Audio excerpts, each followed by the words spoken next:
Halo teman-teman semuanya, kembali lagi bersama saya Dionysius Saverio Mardika Diatma. Saya merupakan mahasiswa program teknologi rekayasa otomasi Universitas Diponegoro dengan 3 digit NIM terakhir 002. Jadi uh, sebelumnya kita tahu bahwa kita sudah belajar tentang pemrograman berbahasa Python ya teman-teman.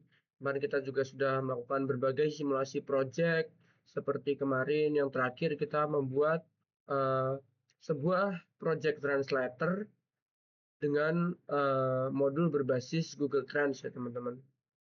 Nah, pada kesempatan kali ini kita akan belajar tentang salah satu bahasa pemrograman lain, yaitu bahasa C++, yang dimana merupakan bahasa ini itu adalah salah satu keluarga dari bahasa C ya teman-teman. Jadi pada kesempatan ini kita akan istilahnya mengenalkan lah sedikit tentang bahasa C++. Jadi pertemuan ini masih merupakan pertemuan pendahuluan dan pengenalan mengenai bahasa C++.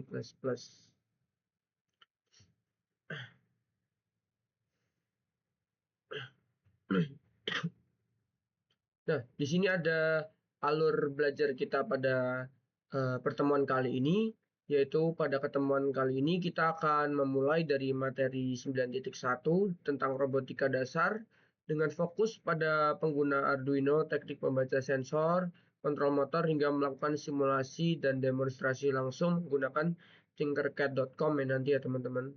Jadi tinkercad.com itu merupakan sebuah eh, simulasi berbasis web terkait demonstrasi tentang penggunaan Arduino, membaca kontrol, dan tentang robotika dasar juga ya teman-teman.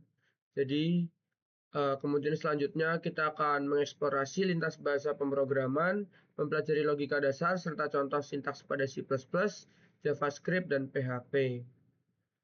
Kemudian kita akan masuk ke bagian rangkuman dan tips yang merangkum konsep inti dalam bahasa C++, serta membahas cara menulis kode yang rapi, efisien, dan mudah dipahami. Bagian ini tuh menjadi istilahnya tips penting ya teman-teman sebelum teman-teman itu terjun langsung dalam bahasa C++.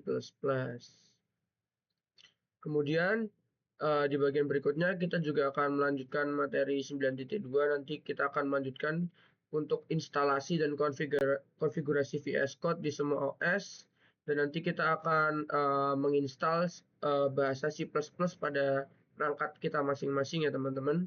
Kemudian nanti kita juga akan simulasi project pertama kita, yaitu struktur folder, file, dan setup awal.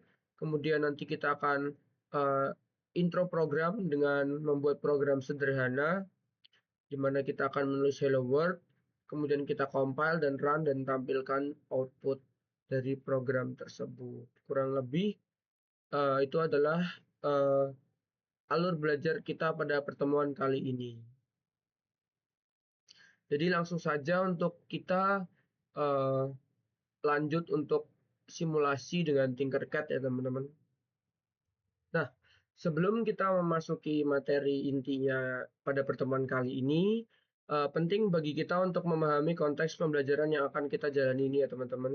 Karena itu, pemahaman tentang bagaimana logika pemrograman diterjemahkan menjadi aksi nyata itu melalui bahasa C++ ini sangat penting ya teman-teman. Di mana dalam dunia teknologi ini hubungan antara perangkat lunak dan perangkat keras ini istilahnya hubungannya erat ya teman-teman. Banyak sistem yang kita gunakan sehari-hari, mulai dari mungkin perangkat berbasis IoT atau sistem otomatisasi, sampai misalkan teman-teman ingin membuat robot, itu sangat erat hubungannya dengan bahasa pemrograman yang akan kita gunakan, yaitu bahasa pemrograman C++ ya teman-teman. Jadi dengan dasar pemahaman teman-teman terkait bahasa C++ ini, teman-teman diharapkan mudah lah. Misalkan teman-teman ingin membuat pengenalan tentang Arduino sebagai microcontroller, itu teman-teman mudah untuk mempelajarinya, sehingga teman-teman dapat mengaplikasikannya dalam kehidupan sehari-hari itu dapat mudah ya teman-teman.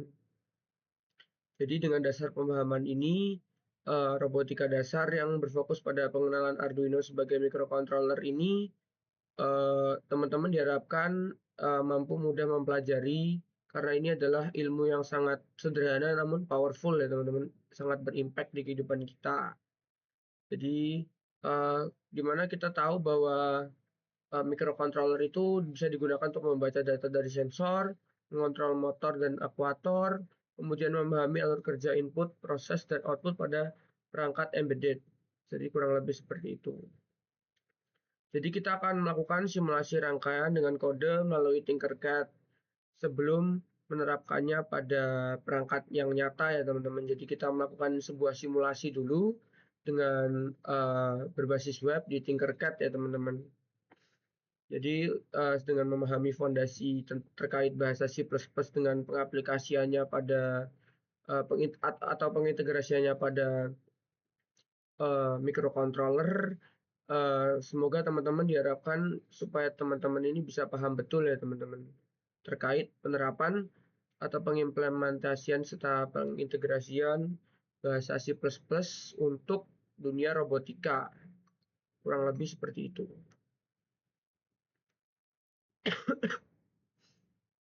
Jadi ini saya sudah membuat sebuah simulasi menggunakan Arduino ya teman-teman. Jadi di sini ada sebuah project simulasi kita, dimana di sini saya sudah ini sebenarnya bukan punya saya teman-teman, saya hanya membuka project orang, tidak hanya membuka sih, saya menggunakan template project orang untuk sedikit menjelaskan terkait penerapan bahasa C++ di dalam microcontroller khususnya pada Arduino ini. Jadi di sini kita bisa lihat jadi program microcontroller ini sudah diprogram menggunakan bahasa C++ ya teman-teman, di mana program yang sudah tertulis di sini akan mensimulasikan gerbang AND menggunakan dua tombol, di mana tombolnya ini ada SW1 dan SW2 sebagai input dan sebuah LED, di mana di sini ada LED 1 dan LED ada LED 1 sebagai output, kemudian LED akan menyala hanya jika kedua tombol ditekan.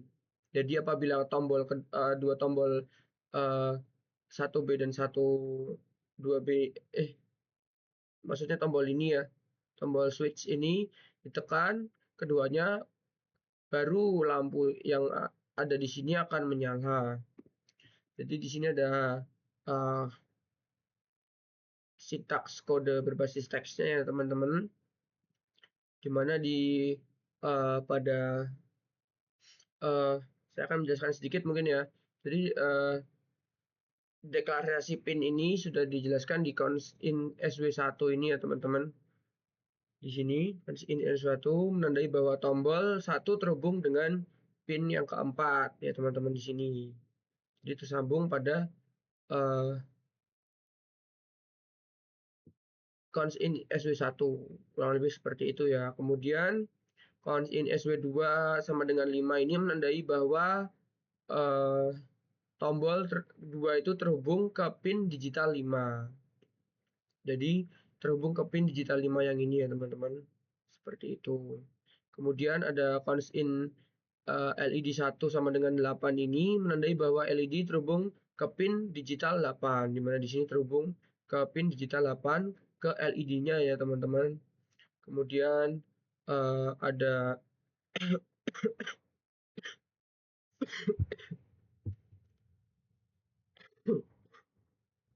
maaf teman-teman, mungkin suara saya kurang sedikit jelas karena saya sedang sakit ya teman-teman.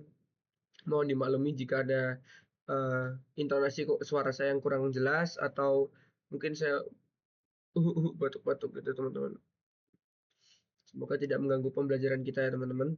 Dimana di sini nanti juga ada void setup, dimana fungsi setup ini pin mode LED 1 output ini untuk mengatur LED 1 sebagai keluaran atau output. Kemudian pin mode SW1, input ini untuk mengatur pin SW1 sebagai masukan atau input. Kemudian pin mode SW2 input ini untuk mengatur pin SW2 sebagai masukan atau input.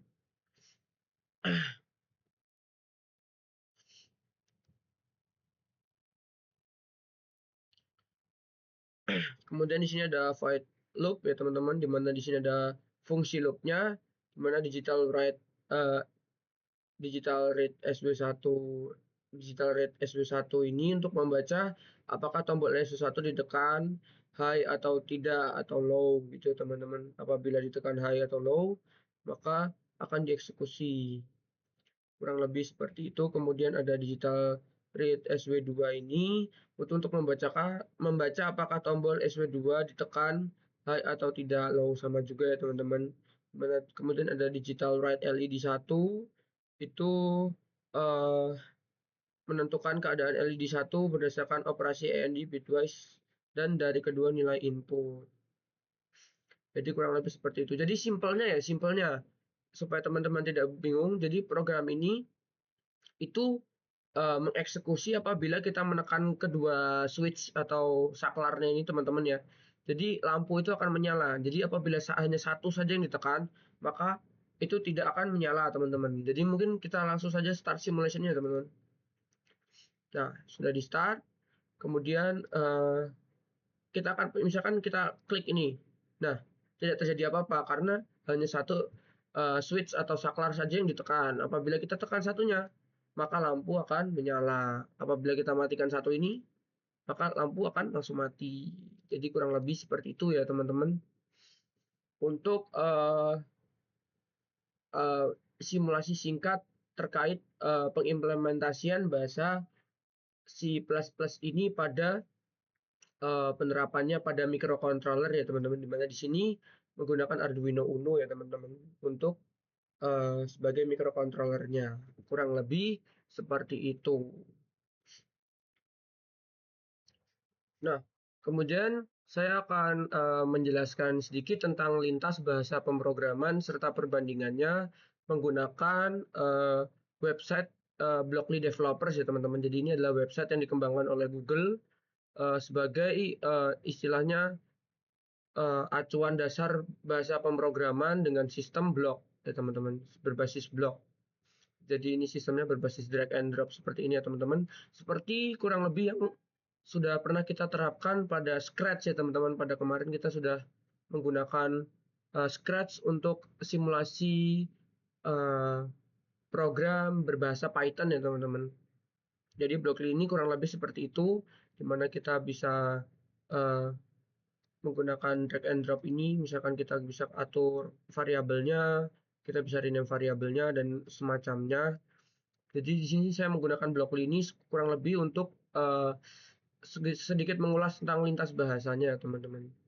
Jadi di sini ada bahasa JavaScript di mana Java kurang lebih semua bahasa itu memiliki struktur yang sama ya, teman-teman. Namun uh, hanya penggunaan sintaks dari setiap bahasa pemrograman yang berbeda-beda. Jadi misalkan di sini ada JavaScript ya teman-teman, ada bahasa JavaScript di mana untuk mendeklarasikan variabel ini JavaScript ini menggunakan ini ya var ya teman-teman. Kemudian jadi program ini intinya akan mengeksekusi di mana nanti nilai variabel count ini sama dengan 1, kemudian akan mengeksekusi while count itu kurang lebih dari sama dengan 3, maka di sini ada mengakses window alert ya teman-teman, di mana nanti akan memunculkan window alert itu semacam notifikasi ya teman-teman, notifikasi yang bertuliskan hello world. Jadi kurang lebih seperti itu.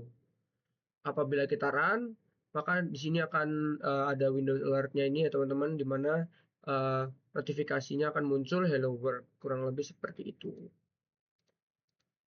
Nah, gimana dengan bahasa lainnya? Misalkan kita Python ya teman-teman. Jadi Python ini kurang lebih strukturnya sama dan perintah yang kita gunakan untuk perangkat komputer itu sama teman-teman. Intinya untuk memunculkan hello world ini sebagai notifikasi di uh, ini ya di Google Chrome ini ya teman-teman, di webnya ini.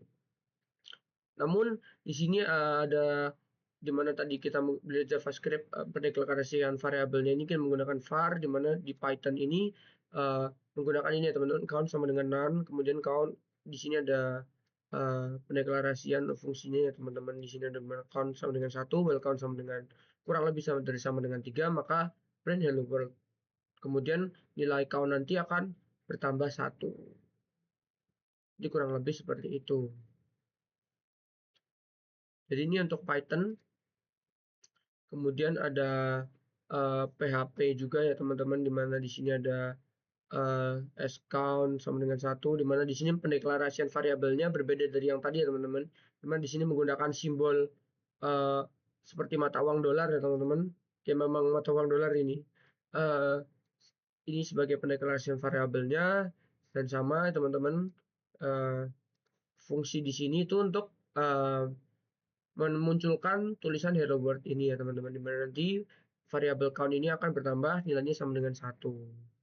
Jadi karena hanya JavaScript yang bisa di-run, karena JavaScript ini adalah pemrograman berbasis web ya teman-teman. Jadi mungkin yang lainnya tidak bisa di ini ya teman-teman, tidak bisa untuk dijalankan. Di sini ada Lua juga ya teman-teman, Lua. Kemudian ada Dart, di mana di sini setiap bahasa pemrograman ini memiliki sintaks yang berbeda namun tujuan yang sama. Kurang lebih seperti itu. Oke.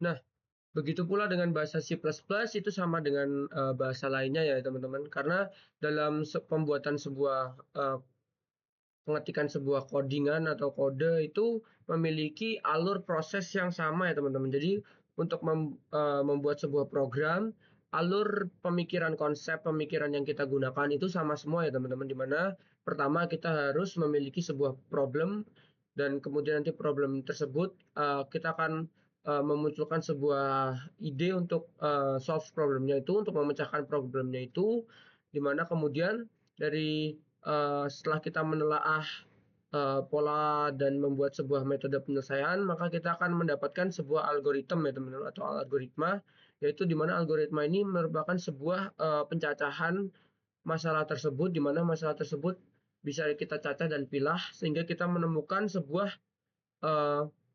istilahnya solusi untuk sebuah pola atau solusi untuk memecahkan masalah tersebut. Dan kemudian ada code-nya ini teman-teman, kode, yaitu kita membuat sebuah kode sebagai instruksi penyelesaian masalah, di mana instruksi ini kita sampaikan kepada komputer ya teman-teman. Kita sampaikan ke komputer untuk melakukan apa yang kita perintahkan kepada komputer tersebut, karena komputer sendiri itu tidak seperti manusia teman-teman. Jadi kita tidak bisa mengobrol secara langsung seperti manusia, jadi kita harus mengetik dalam sebuah bahasa pemrograman. Jadi kurang lebih seperti itu. Kemudian di sini ada core concept dalam C++ ya teman-teman. Dimana dalam core concept ini maksudnya adalah konsep utama ya teman-teman, konsep utama, konsep fundamental yang kita gunakan untuk menjalankan sebuah pemrograman berbahasa C++. Dimana yang pertama ini adalah variabel dan tipe data. Jadi ini adalah contoh variabel dan tipe data yang digunakan pada bahasa pemrograman C++ ya, di mana di sini ada integer, float, double, ini sebagai pernyataan untuk bilangan ya teman-teman. Di mana biasanya float ini digunakan sebagai bilangan desimal ya teman-teman. Kurang lebih seperti itu. Kemudian ada char ini untuk karakter, mendeklarasikan karakter. Kemudian ada string ini untuk sebagai pendeklarasian teks. Kemudian ada bool ini untuk sebagai nilai true atau false dalam pemrograman. Kurang lebih seperti itu. Kemudian selanjutnya core konsep yang kedua adalah operator. Jadi operator ini adalah sebuah logika atau input perintah atau seperti proses pemikiran yang kita masukkan ke dalam program yang akan kita tulis ya teman-teman. Dimana di sini ada aritmatika, itu ada misalkan penjumlahan, pengurangan, perkalian, pembagian, atau persentase ya teman-teman.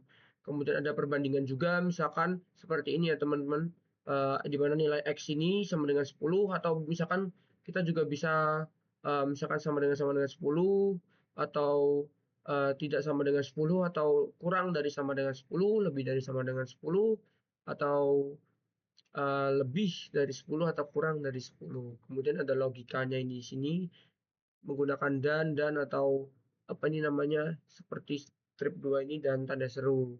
Kemudian ada penugasan ya teman-teman, seperti penugasan ini disimbolkan di mana sama dengan plus sama dengan atau seperti yang ada di sini ya teman-teman.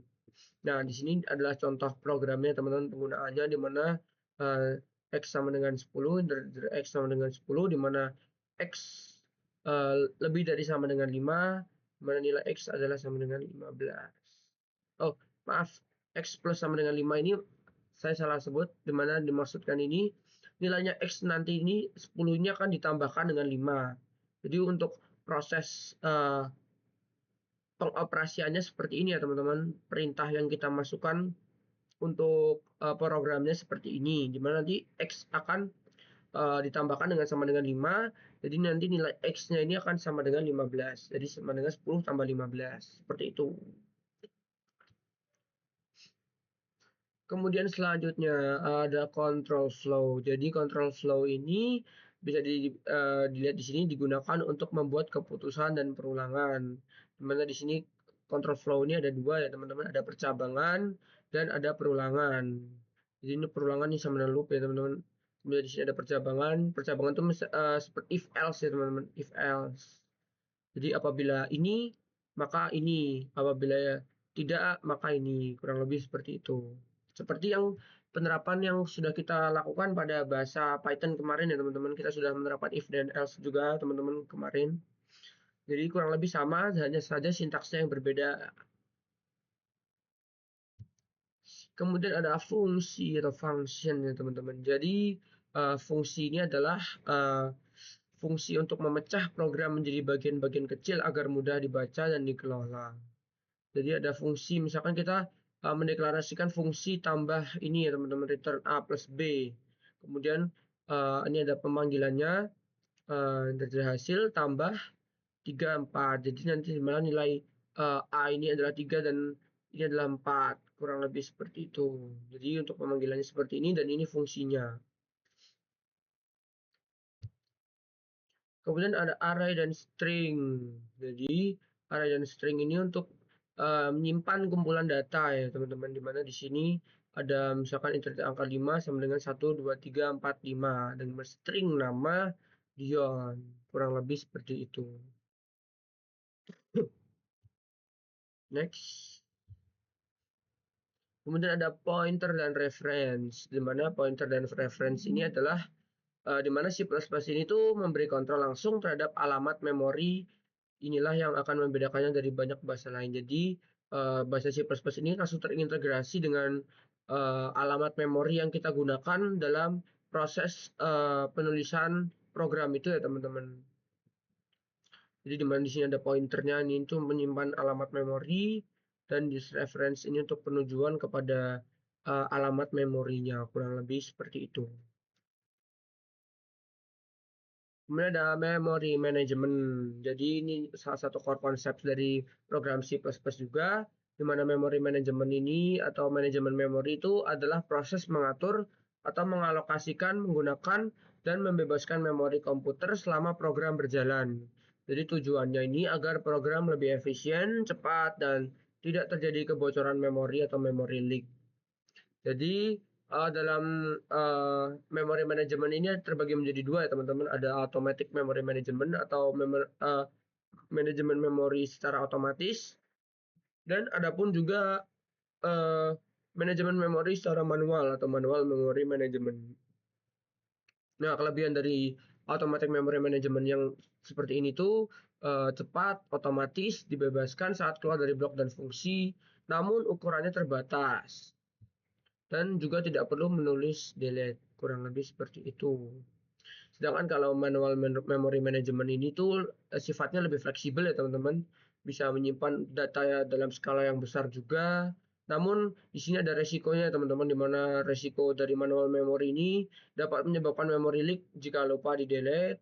kemudian ada dangling pointer jika kita menghapus memori tersebut terlalu cepat, dan ada fragmentation, kurang lebih seperti itu.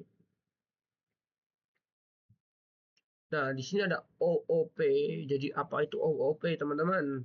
Jadi OOP itu adalah Object Oriented Programming atau pemrograman berorientasi objek. Jadi ini adalah paradigma pemrograman yang menyusun program dengan objek sebagai pusatnya. Objek ini memiliki data atau atribut dan perilaku atau fungsi atau metode yang bekerja bersama untuk menyelesaikan tugas. Jadi di sini ada konsep utama dari OOP, di mana ada class, object, encapsulation, kemudian ada inheritance, kemudian ada polymorphism, dan abstraction. Dan ada STL. What is STL, teman-teman? Jadi STL adalah pustaka powerful di C++. Hanya pustaka powerful C++ yang menyediakan kontainer algoritma interior, iterator, dan functor sehingga pengembangan program menjadi lebih mudah, cepat, dan aman. Jadi STL itu adalah standard template library, adalah kumpulan template kelas dan fungsi C++ yang menyediakan yang pertama ada kontainer yaitu struktur data siap pakai, kemudian ada iterator yaitu cara untuk menelusuri data, kemudian ketiga ada algoritma yaitu fungsi algoritma seperti sort, search, copy, dan semacamnya. Kemudian 4 ada function objects atau functors. Itu adalah objek yang berperilaku seperti fungsi. Jadi semua elemen STL didesain dengan prinsip generik, bekerja dengan berbagai tipe data menggunakan template. Kemudian cepat dan efisien, digunakan luas di industri. Kemudian ada kompatibel satu sama lain untuk kontainer, iterator, dan algoritma.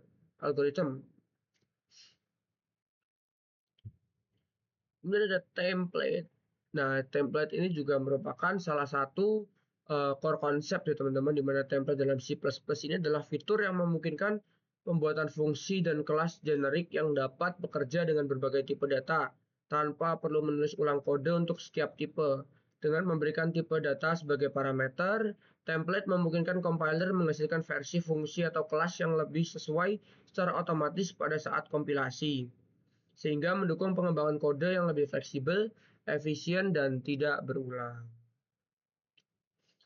Selanjutnya ada IoT dan hardware. Jadi IoT dan hardware ini erat juga hubungannya dengan C++ ya teman-teman, di mana C++ dalam konteks IoT dan hardware adalah bahasa pemrograman tingkat menengah yang sangat efisien dan dekat dengan perangkat keras, sehingga cocok untuk mengembangkan sistem tertanam atau embedded system seperti microcontroller, seperti yang sudah kita simulasikan tadi menggunakan Arduino Uno ya teman-teman.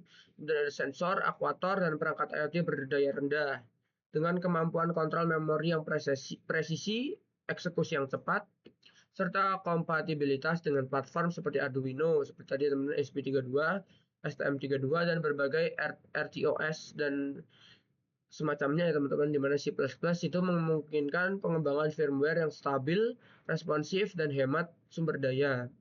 Selain itu, fitur seperti OOP dan template memudahkan pengembangan, membangun kode modular, dan dapat digunakan kembali sehingga mempercepat pembuatan perangkat IoT yang kompleks namun tetap efisien. Dan di sini ada sedikit tips cara menulis kode dengan rapi, dengan sebenarnya tidak hanya berlaku pada C++ ya teman-teman, berlaku juga pada bahasa pemrograman lainnya. Dimana tips menulis kode dengan rapi? Di sini ada 24 ya, banyak sekali ya teman-teman ya. Jadi yang pertama itu adalah gunakan penanaman variabel dan fungsi yang jelas. Kemudian kedua, ini contohnya ya, maksudnya contoh total voltage, calculate current, seperti semacamnya. Oh maaf, ini saya ada sedikit typo dalam ini ya teman-teman, harusnya tidak sebanyak ini. Kemudian ketiga itu kedua, ikuti standar gaya penulisan atau coding style, biasanya menggunakan camel case atau Pascal case secara konsisten. Kemudian gunakan indentasi yang rapi dan konsisten, biasanya 2 atau 4 spasi per level block. Kemudian pisahkan file header HPP ini dan file implementasi. Ini untuk CPP dan HPP teman-teman, jadi tidak berlaku di C++. Kemudian mempermudah pengelolaan proyek besar, buat fungsi dan kelas yang lebih ringkas. Setiap fungsi fokus pada satu tugas, hindari fungsi yang terlalu panjang ya teman-teman. Jadi misalkan teman-teman sudah merasa fungsi itu terlalu panjang, teman-teman bisa cut dan teman-teman mulai pada sebuah fungsi baru, atau teman-teman bisa memaksimalkan perintah yang terdapat dalam sebuah fungsi supaya fungsi itu tidak terlalu panjang ya teman-teman. Karena apabila terlalu panjang nanti teman-teman bisa mempersulit teman-teman dalam penulisan teks ya teman-teman. Jadi misalkan programnya terlalu panjang, mungkin misalkan terjadi suatu kesalahan, teman-teman bisa agak kesusahan untuk mencari letak kesalahannya karena program yang terlalu panjang ya teman-teman. Kemudian tambahkan komentar seperlunya ini untuk membantu misalkan untuk istilahnya untuk ini ya notes ya teman-teman dalam teman-teman pada saat menulis program. Kemudian ada dijelaskan alasan logika bukan hanya hal yang sudah jelas dari kode. Kemudian gunakan white space atau spasi dengan baik. Tambahkan spasi di sekitar operator dan antar blok kode. Gunakan STL seperti yang tadi standard template library. Hindari membuat ulang struktur data yang sudah tersedia seperti vektor, map, dan lain-lain. Terus kemudian manfaatkan constata dan enumerate. Kemudian hindari angka magic number langsung dalam kode. Gunakan tool formatter otomatis. Kemudian seperti client format agar kode konsisten dan mudah dibaca. Kemudian periksa error dan gunakan exception handling. Try catch, validasi input, membuat kode lebih rapi dan aman. Kemudian hapus kode yang tidak digunakan, dan 24 dan yang poin terakhir variabel komentar lama atau fungsi yang mati membuat kode itu dapat berantakan. Jadi usahakan hindari variabel tersebut, variabel yang sudah mati tersebut ya teman-teman. Jadi kurang lebih seperti itu untuk istilahnya dasarnya teman-teman, fundamentalnya dari bahasa pemrograman C++. Kemudian selanjutnya langsung saja kita untuk proses penginstalasian C++ ya teman-teman. Dan untuk VS Code karena pada pertemuan sebelumnya kita sudah menginstal, jadi mungkin VS Code tidak saya sertakan ya teman-teman karena sudah diinstal. Mungkin teman-teman yang belum menginstal bisa pergi di video saya yang chapter 7 ya teman-teman. Itu ada setup Python dan library, di mana di situ saya juga sudah menjelaskan tentang penginstalasian VS Code. Jadi seperti itu. Langsung saja kita lanjut. Oke teman-teman. Jadi untuk tahap pertama untuk menginstal bahasa C++, teman-teman bisa ketik apa saran kalian cari saja di browser kalian, terserah mau menggunakan apa. Google Chrome juga bisa dengan mcis2.org ini ya teman-teman, di mana teman-teman akan tiba di sini. Kemudian teman-teman bisa langsung saja download the installer ya teman-teman. Kemudian sembari kita menunggu installer tersebut terdownload.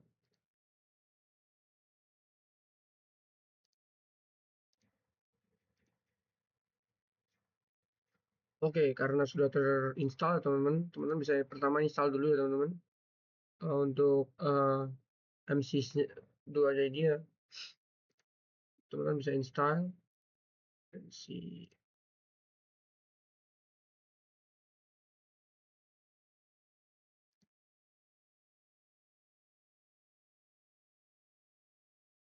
Kemudian teman-teman bisa tunggu dulu.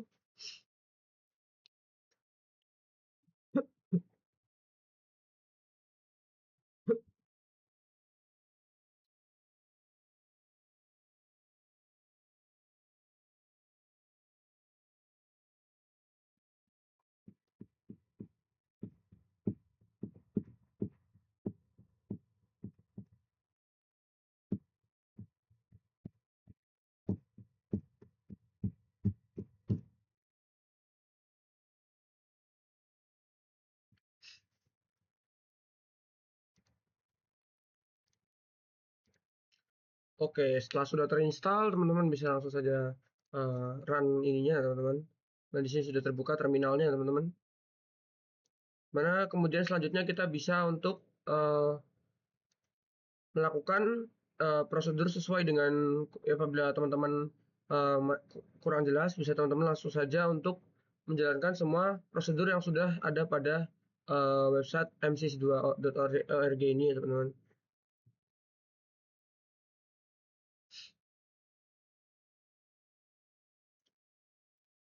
Nah, kemudian di sini probability install the tools itu dengan cara run the following command ya teman-teman. Jadi ini kita akan langsung copy.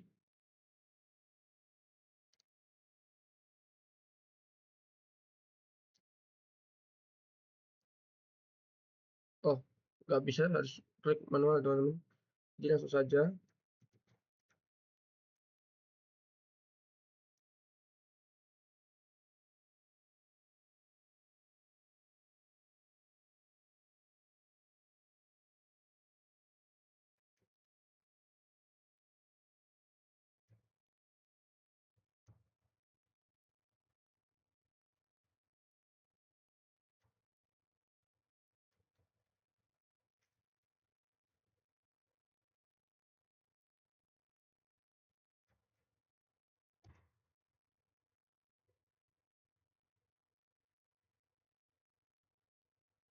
Oke, di sini ada package-nya ada 17 ya teman-teman. Jadi ini ada total install size-nya.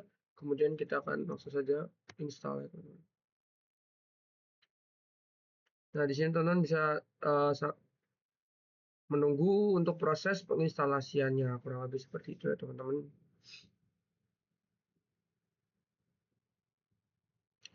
Seperti ini.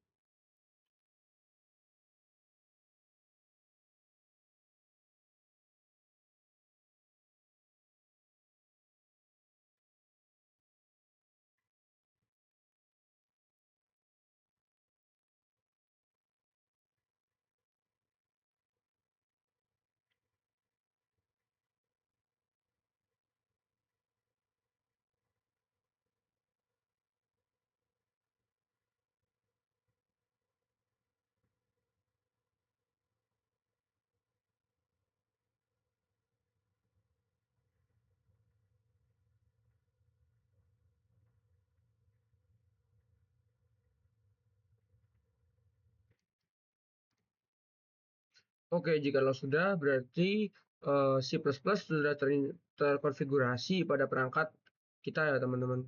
Kemudian selanjutnya untuk setup di VS Code-nya,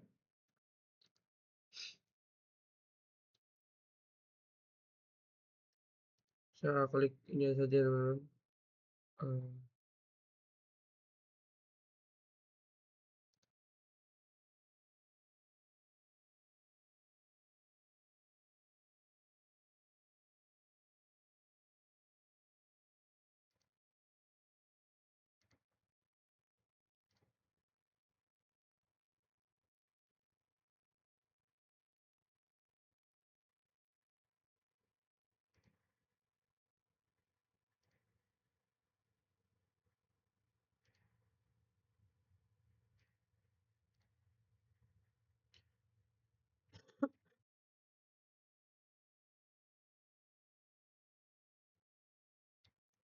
Teman-teman bisa create new file ini teman-teman. Misalkan kita masukkan di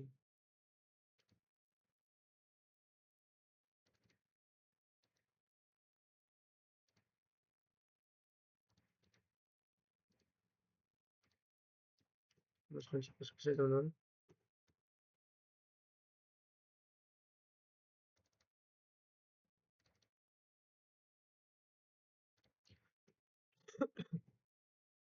Coba-coba. Oke, di sini sudah ada file. Coba-coba yang sudah kita masukkan ya teman-teman. Jadi sebelum kita menjalankan kode kita, sebelumnya kita harus install semua extension untuk menjalankan C++ ya teman-teman. Dimana kita akan cari C++.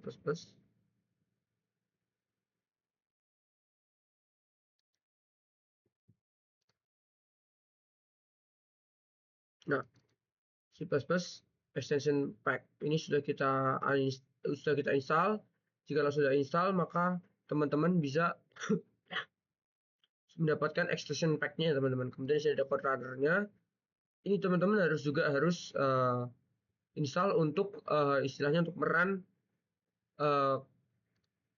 codingannya itu ya teman-teman, seperti itu. Dan ini kita tutup saja. dan kita akan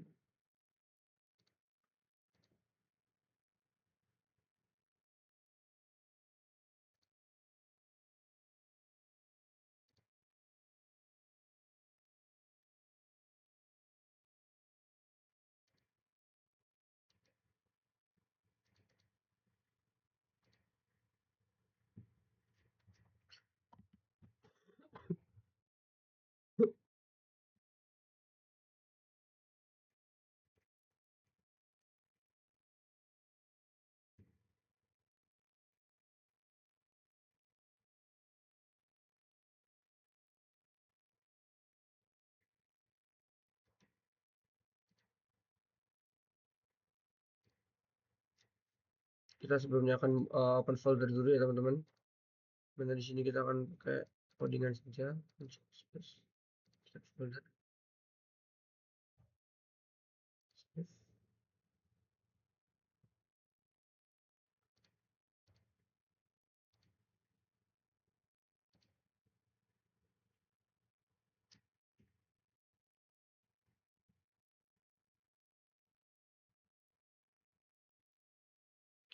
Save.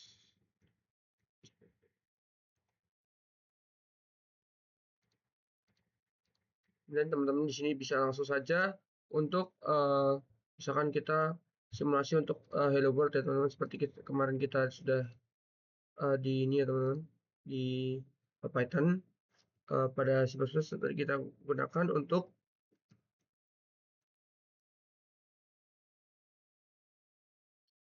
kita memasukkan model library-nya dulu ya teman-teman.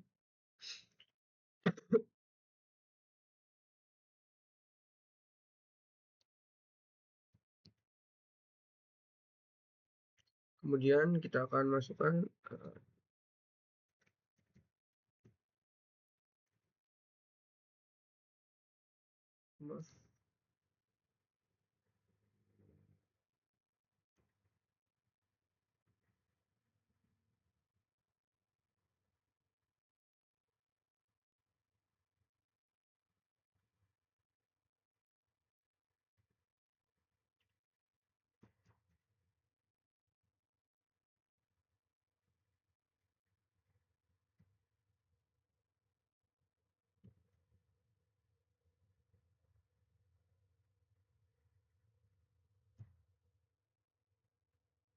nah, supaya nanti apabila program selesai dieksekusi maka program akan berhenti ya teman-teman.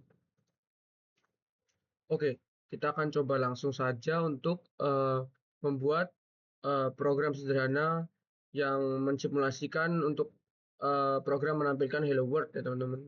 Jadi di sini kita seperti biasa include iostream, kemudian kita akan using namespace.std. Nah, gunanya using namespace.std ini supaya nanti saat pada fungsinya ini tidak tertampil std seperti itu ya teman-teman. Kemudian kita